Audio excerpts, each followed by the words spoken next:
Epa, kirolzaleok, errugizaleok, bai, gaur errugizaz arituko gazta.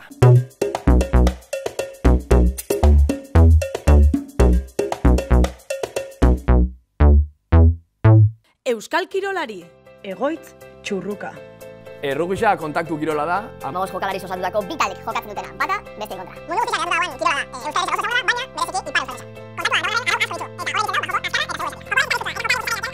Kontaktua Euskal Kirolpedianaz, eta laburago azalduko zuet. Bi talde dauz, talde bakoitzean 15 jokalari. Baloia ikusten duzue, pixkat obalatua da, obalatu moduan, eta eskuakin beti atzera pasau da, inozez aurrera. Aurrera bakarrik, hankakin. Jokoan funtza, arauak errespetatzea da, eta guztira, 22 arau ditugu. 22 arau? 22, bi eta bi. Bingo! Bai, 22 arau eta 15 jokalari. Batzuk aurrelarisak izango dira, eta beste batzuk atzelarisak.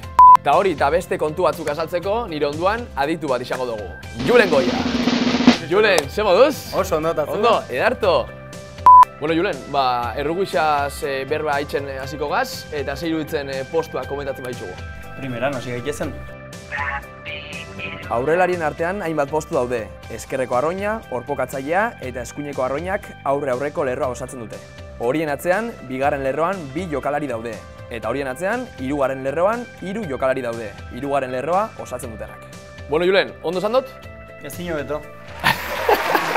Bueno, Julen, eta zeue bai, atzelarisa za, ezta? Eta, bueno, imaginatzen dut, atzelarisen artean be postu diferenteak egongo dira, zera? Hori da, baitugu joko zabaltzailea, jokoa zabaltzean datza, erdi melea, meletik baloia ateatzen duena, 2 hegal baitugu, ezkerrekoa eta eskuinekoa, 2 erdilari eta atzelari azken jokalaria.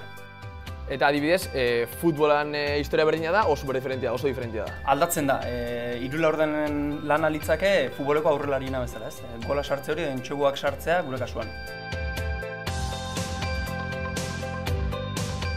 Eta Julen, galdera importante bat, zeba jartzen zarie jokalarisak diagonalia? Zuk lehen esan bezala, pasea beti atzeruntz behar da izan, orduan pasea hola izan dadin behartuta daude diagonalean jartzea. Korri aurreruntz, pasea atzeruntz. Bueno, Julen, eta nik entzun dakat, poste de goal, ondiokan ez dakit, oza, explika jazu, porque ez dakat idea ipez, tío. Agak di horiek, eta horrek balio diku puntuak sartzeko beste era bat, bai droparen bidez eta bai zigor golpearen bidez. 3 puntu ematen digu bakoitzak. Eta Julen, dakat entzun da, puntuak lortzeko baloia entxegu eremuan, lagabidala. Bai hori da, entxegu marra bat badegu, marratik hasita bukatzen den arte edozein lekutan utzi dezakezu baloia. Nahi dozun lekuan? Hori da, oso Gradame bai? Hor ja irtentzea, bale. Osea, entxegu eremu hortan edozein modutan lagabia da baloia, ala modu espezifiko bat dago? Bai, modu konkretu bat dago. Lurra, baloia eta kontaktu egin behar du gorputzaekin. Osea, 3 batera? 3 batera. Orduan Julen, entxegua errugizan da pelotan tanto bat itxegun moduan, futbolean gol bat sartzen moduan, o saski haulean, saskiraketa bat itxegun moduan, igual. Hori da, apunteak ondo ikasita etorri zara. Por supuesto, Julen, por supuesto. Eta bueno, 3. denbora, imaginatzen dut 3. denbora errugizan tradizio bat izaten dala, ezta? Bai, hori da. Oso guztroko dugun zerbait da, bi taldeko jokalariak elkartzen gara, eta bueno, partidako anekdotak eta zerbeza. Eta... Coca-Colako da buena, ezta? Eta gana, hori da. Hori, importantea. Logikamente, 3. denbora danoi gustatzen jaku, baina irabaztea bai, eta hortarako Julen puntuak ditia. Bai, hori da. Eta hori ikusteko, guazen Ordiziako gaztetxoak rugbian jokatzen ikustea. Esan play. Play. Venga, ba. Entzegua 5 puntu lortzen dira.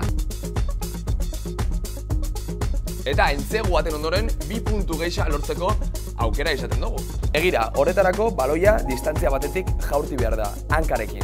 Jaurtiketa bat egin behar da, eta 2 hagen erditik pasa behar du baloiak. Tropa eginda 3 puntu lortzen dira. Bada, bote lasterreko, ostika bat emotia. Baina, bueno, imaginatzen dut, puntuak lortziaz gain, saiatuko zariela beste taldekuak puntuik ez lortzen, ez da? Imaginatzen dut? Bai, eta horretarako taklea erabiltzen dugu. Klake ez, taklea. Vale, perfecto. Eta Julen, taklea plakatzea da, ezta? Beste jokalarisai heltzia, imaginatzen dut? Hori da, eta ezin da edonola egin, beti ere lepotik beruntz. Bueno, hobeto, gauza tingo dugu. ikustia eta ikastia. Sorbalden azpitik eustea zuzena da. Sorbaldetatik gora utziz gero, arau haustea egingo zenuke. Eta txurru, badakizu horri nola ditzen zaion? Noski baietz. Ikusi? Korbata, bai? Gauza geixa, beste arau hausterik? Baloia ezin da aurrerantz pasa, hori eginezkeo arauak hausten ditugu, eta uztartze bat izango litzateke. Bueno, irudizak ditugu eta ikustera goian, bale? Venga, ba. Bi taldetako jokalariak jarriko dira bata bestearen parean, baloiaren lehian. Wow, ikusgarria, Eta alboko sakeak ere oso ikusgarriak izaten dira. Beira, beira!